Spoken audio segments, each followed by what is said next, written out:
Hi everyone, welcome to D4Drupal channel. Today we are going to see about how to use hook, install hook in your custom module.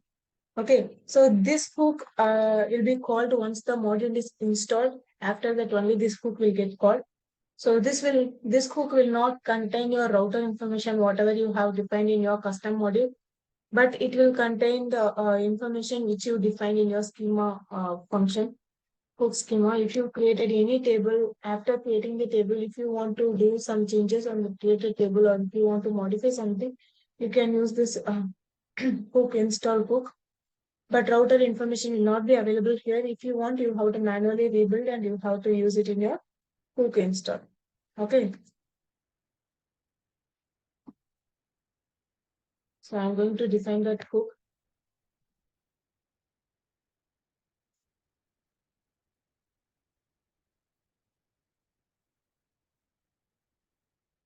After module install, then only this will be called. Okay.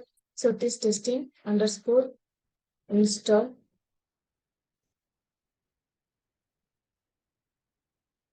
After that, you have an argument called is syncing. Just copy and paste it here.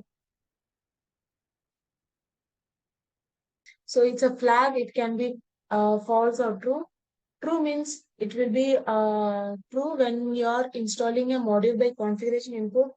False means if you are manually going and enabling the module, then the value of this argument will be false. Okay. So you can use hook install for some cases. I have listed three here.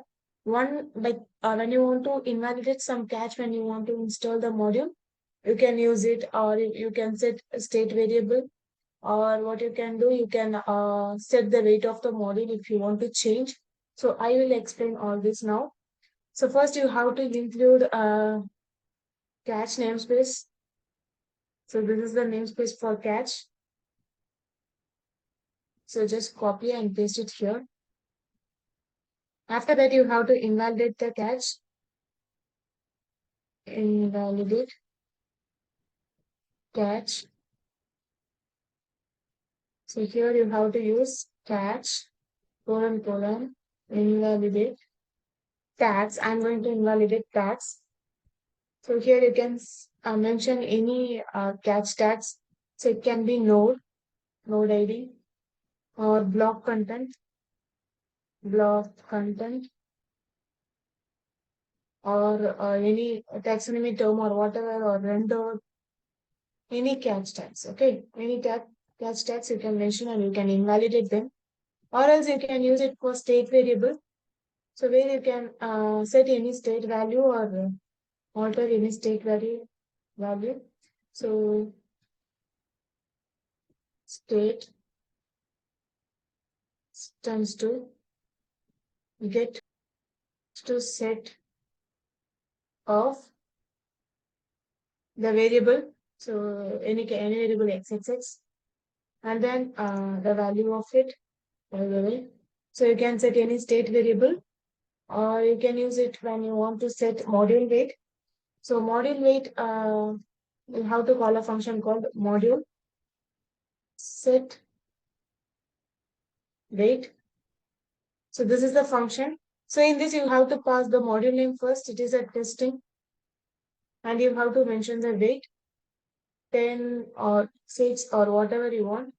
So when you use module weight, the use of module weight is that uh, when your module hooks or something depends on the hook which is already available in some modules.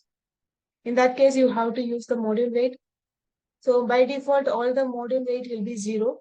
And if you want to run it after all the hooks from other module ran, after that, if you want to run this module hooks, then you have to use your module set weight hook function. And here you have to mention the weight of the module. So here when you mention 6, so when you have a lot of module which has 0, 1, 2, 3, 4, 5, so all those hooks will be ran. After that, at the end only your hook will get called. Okay. So when you have a dependency for your hooks, in that case you can use this module set weight. Okay. So here we are setting module hook. Okay. So now save. Now go to your extend and install this module.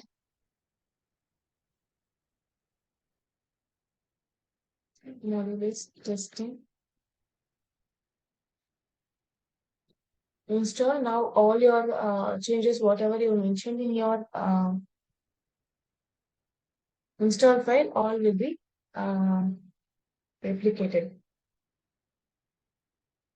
Okay, and that's it about today's video. If you like the video, please share, like, and subscribe to my channel. Thank you. Bye.